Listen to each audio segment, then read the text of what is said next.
I'm here alongside of Alberta's busiest highway just south of Leduc, Alberta, to unveil a brand new Rebel News billboard. We are reminding Alberta Premier Jason Kenney and the Alberta public and the entire world of the egregious human rights violations that happened during the coronavirus pandemic under Jason Kenney's direction. And those human rights violations are still happening today. Sheila Gunn Reid for Rebel News, and behind me is 47 linear feet of freedom. You see, we use this billboard right behind me south of Leduc, Alberta, alongside of Alberta's Highway 2 all the time. We use it to do things like promote books, or to promote our latest campaign, or to promote civil liberties initiatives, as we just did with our last billboard that was here in this field telling us about the Democracy Fund's campaign to fight vaccine passports. Now, this is a prime location because this billboard here gets 1.3 million monthly impressions because it sits alongside the major corridor connecting Alberta's two largest cities, Edmonton and then Calgary to the south. Today, and for the coming future, we are using this billboard behind me to remind the world, and particularly Albertans, that even though coronavirus restrictions are being rolled back, and even though the vaccine passport segregation is gone for now, and even though Alberta's healthcare workers are suddenly being told that maybe you don't need to get a vaccine that you don't want just to be able to do your job, we are reminding everyone that the Alberta government was one of the largest human rights abusers in the entire country, if not the entire world, through their attacks on churches and the arrests of pastors. And those human rights abuses continue to this very day. And that's why today, on this very brisk March day, I climbed through 4 feet of snow, jumped a fence, and chased away some cows to show you this brand new billboard. Take a look at this. Our billboard features 3 unlikely civil rights champions and 1 really unlikely civil rights abuser. The 3 men on this billboard are pastors, all 3 of which have served some hard time in provincial jails during the coronavirus pandemic for refusing to close their churches, limit capacity, forcibly social distance their congregations from one another, force worshipers into masks, and other lockdown restrictions. The man in the middle there, that's Pastor Art Ploski.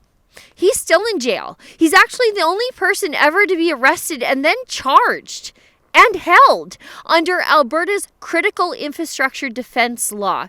That law is designed to lock up pipeline saboteurs and wellhead bombers. But the Alberta government, under the direction of Jason Kenney, used it on a pastor who gave a sermon to truckers who were blockading the Coots border crossing, and those truckers were protesting against the remaining lockdown restrictions, and the blockaders were never charged under this critical infrastructure law.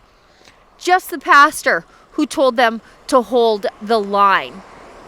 Now, for all of that, he's been in jail this time for 3 weeks. We'll get to more about him in a second.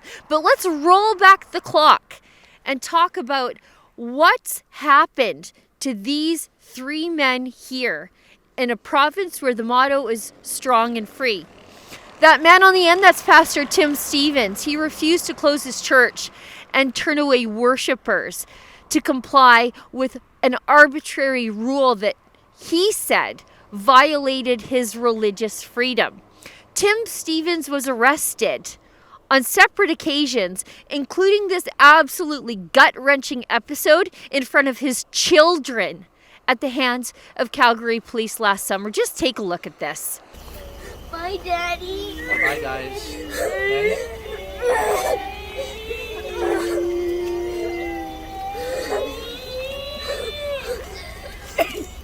Okay. And then that other man on the other side, he's one of the kindest men that I have ever had the pleasure of meeting, with the absolutely most tolerant and welcome congregation of people that I've ever been blessed enough to be exposed to. They welcomed me into their church for weeks. That's James Coates from Grace Life Church west of Edmonton. Pastor Coates turned himself in after a warrant was issued for his arrest for failing to comply with limits on places of worship. He spent 5 weeks in jail, some of it in solitary. And his church was seized by the province for about 90 days. Fences were erected around the church and 24-hour-a-day security was placed around the church, like the church itself was a biohazard facility. And those kind Grace Life congregants, they were forced underground, like Christians in some of the more authoritarian places of the world, places just like China. And this last man, I touched on him briefly before. The man in the middle, that's Pastor Art Pawlowski. He was arrested 5 times. Several of those were high-profile El Chapo-style takedowns on Calgary city streets. His crime, well, it started off by feeding the homeless on a bitterly cold Calgary day, much like today, what the province called an illegal public gathering. Then his crimes bled into not allowing his church services to be interrupted by public health inspectors to check for COVID compliance, and he refused to limit his congregation. Pastor Art was dragged through the Alberta court system.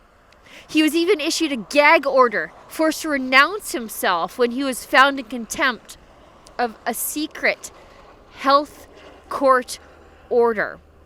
And now, Pastor Art Pawlowski's languishing in jail. It's been 3 weeks. He's been denied jail like some kind of ISIS terrorist. His crime?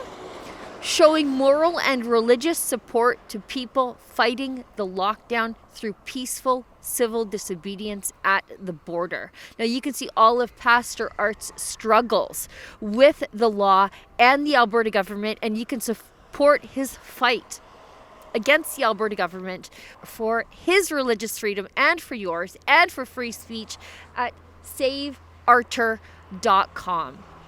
The attacks on the churches here in Alberta were done at the hands of Alberta Premier Jason Kenney, a man who once made religious freedom a focal point of Canada's foreign policy when he was in the federal government of Prime Minister Stephen Harper. He spearheaded the Office of Religious Freedom. It was an ambassador to religious freedom. Jason Kenney has given numerous speeches in the past on the politics of conscience. Those speeches decried the overreach of the state into our places of worship. And yet, as the billboard says behind me, rightfully, honestly, and absolutely inarguably, Premier Jason Kenney has locked up more pastors than China during this pandemic. And I am not letting Jason Kenney forget. This billboard here, now it costs a few $1,000s a month to maintain, but I think it is so important to tell the world what happened here in Alberta. If you'd like to help us keep this billboard up, please consider making a donation at a special website, rebelbillboard.com. Restrictions are gone, but Alberta's reputation as the most free place in this entire country, that's gone too. And Jason Kenney did that. The damage done to religious freedom here in Alberta will take a very long time to fix, if indeed it can ever be fixed. For Rebel News, here along the side of Highway 2, I'm Sheila Gunn Reid. If you'd like to help us keep this very important billboard up here along the side of Alberta's Highway 2, reminding the world and Jason Kenney himself that he is responsible for the imprisonment of 3 Christian pastors, and one of them is still in jail. Please consider a donation at rebelbillboard.com.